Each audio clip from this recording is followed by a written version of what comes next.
Welcome to the Female Church Leaders Podcast, a weekly resource for women who love God, love the church, and are called to lead. I'm your host, Kadi Cole, church leader, author, and executive coach.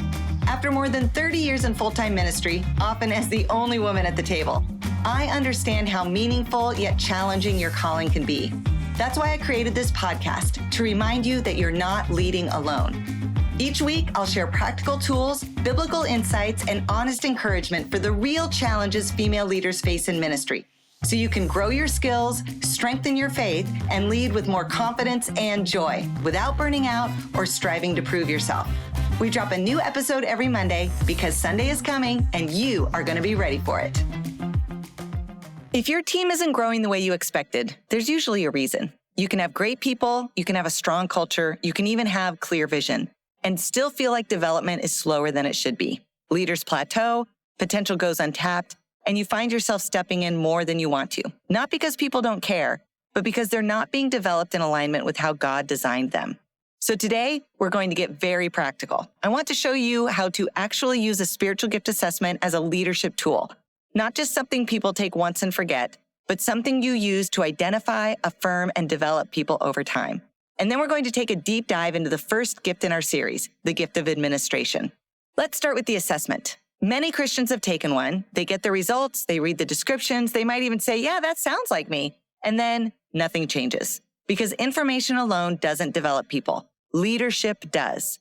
So here's how I want you to think about spiritual gift assessments as a leader. They are not the answer, they are the starting point. They give you language, they give you direction, they give you a place to begin paying attention. But they are not meant to stand alone. Because here's what's important. Self-awareness, which is what we do to take an assessment, is not nearly enough. God designed spiritual gifts to be recognized and confirmed in community. That means you don't just look at what someone says about themselves. You also pay attention to what others see in them, what produces fruit, what consistently shows up over time. This is where your role as a leader becomes incredibly important. As a leader, you carry spiritual authority. And when you take the time to notice someone, to observe them, to pray about what you see, and then you say, I see this in you, that matters more than you realize. I learned this leadership concept from my friends at Exponential. As a leader, the 4 most important letters in the alphabet for you are I-C-N-U. I see in you how you naturally step in when someone is struggling. I see in you how you bring clarity when things feel confusing. I see in you how people respond when you speak. That kind of language does something. It brings clarity, it builds confidence, and it helps people recognize what God has already placed in them. And this isn't just for young leaders, by the way. This is for everyone. Because no matter how experienced or confident someone is, when a leader they respect names something they see in them, it carries weight. It stays longer. It goes deeper. In many ways, it's what spiritual leadership looks like. You're acting as a spiritual parent. And when a parent speaks identity, calling, and affirmation into their spiritual child, it matters differently. So when you use an assessment, don't simply stop at the results. Use it to start the conversation. Ask, do you see this in yourself? Where have you seen this show up? What are we not using in our ministry right now? And then bring your voice into it. This is what I see in you. The second thing I want you to focus on is don't try to develop everything at one time. Focus on just a person's top 3 gifts. That's where you'll see the most fruit. Because gifts don't operate in isolation. They actually integrate and work together. And how they combine actually shapes how someone leads. For example, someone with the gift of administration and leadership is going to build systems and move people forward strategically. Someone with administration and mercy gifts may create systems, but it will be systems that care deeply for people and remove friction in very relational ways. Someone with administration and encouragement might build structures that consistently strengthen and develop others. Same gift, but different expressions because of the combination. Once you begin to identify and confirm those top 3 gifts, your role as the leader shifts again. Now you create opportunities, not permanent roles, but short-term opportunities to test and observe. Let them try it out. Let them lead in small ways and watch to see what produces fruit.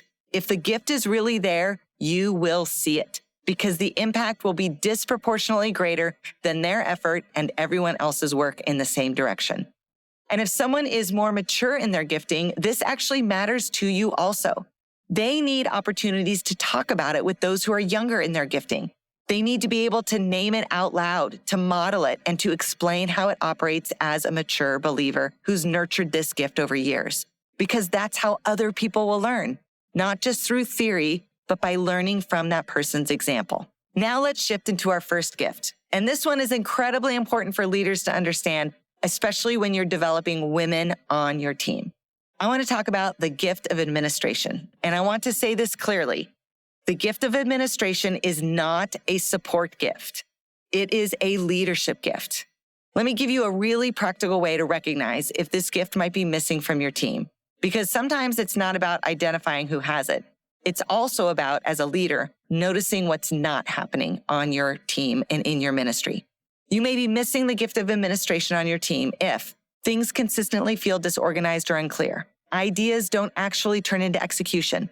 Roles and responsibilities are confusing, or the same problems keep happening over and over again. That's usually not just a process issue. It's a leadership gap in how systems are being built and maintained.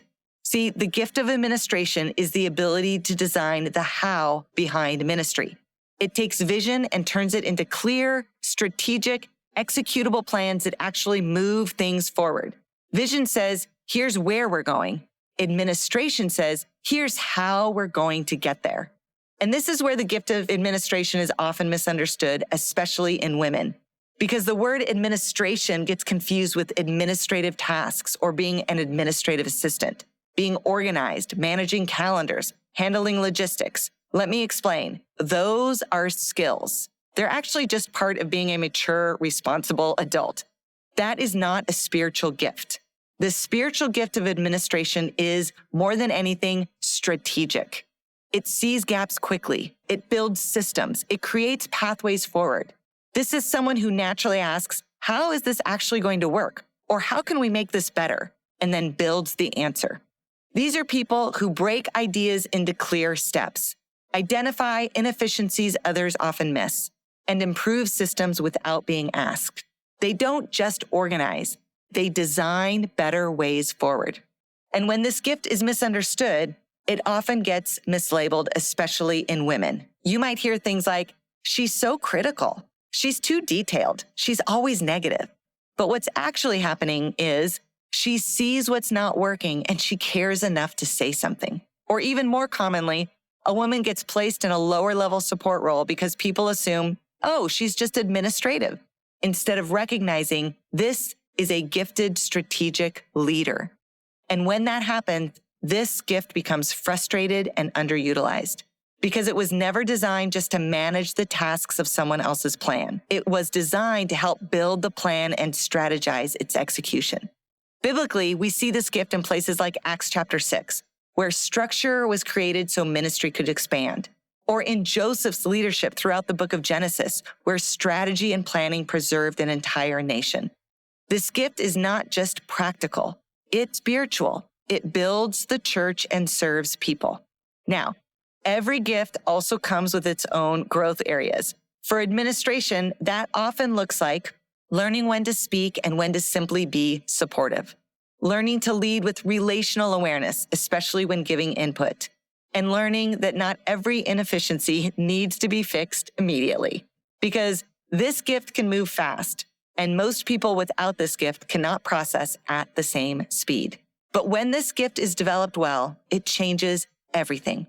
It brings clarity. It removes confusion. It helps teams actually move forward. It turns, hey, that's a great idea, into, oh, this is actually happening.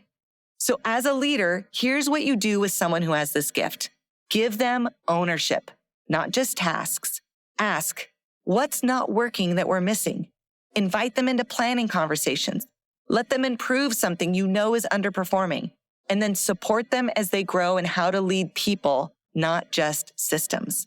And when you see this gift in someone, please name it out loud. I see in you the ability to create clarity. I see in you how you bring structure when things feel chaotic. I see in you how you help us move forward. This is the gift of administration, and I see it in you. So here's your action step this week. Take your team through a spiritual gift assessment if you haven't already. Then identify each person's top 3 gifts and have the conversation. Then maybe choose one person to intentionally develop. Not everything, not everyone, but one person, one gift, one opportunity this week to let them step into it. And if you haven't downloaded it yet, the Spiritual Gifts Leadership Toolkit will walk you through this process step by step. It will help you identify the gifts of your people, understand how they function, and actually begin developing your team in a step-by-step way. This is designed to be something you can use long-term, not just for this series. You'll find a link in the toolkit in the show notes. Thank you for growing in clarity and leadership. As you begin to see your people more accurately and develop them more intentionally, you won't just build stronger teams, you'll multiply impact. Remember, you are called and equipped to lead with the wisdom and authority God has given you, and we are here to cheer you on every step of the way. I'm so glad we got to spend this time together on the Female Church Leaders Podcast. I hope you're walking away encouraged, equipped, and reminded that your calling truly matters. To keep growing, join us for our next Closing the Leadership Gap cohort at closingtheleadershipgap.com. It's a guided coaching experience, including live Q&A with me, designed to accelerate your leadership journey. If this podcast has been helpful to you, would you please take a moment to follow, rate, and share it? Your engagement helps the algorithms suggest our resources to female church leaders we haven't had a chance to meet yet. And don't forget to follow at Female Church Leaders on Instagram for encouragement and leadership tools designed just for you. You can also follow my personal feed at Kadi Cole, spelled Kadicole. Keep leading faithfully, keep growing your leadership gifts, and I'll see you next Monday because Sunday is coming and you are going to be ready for it.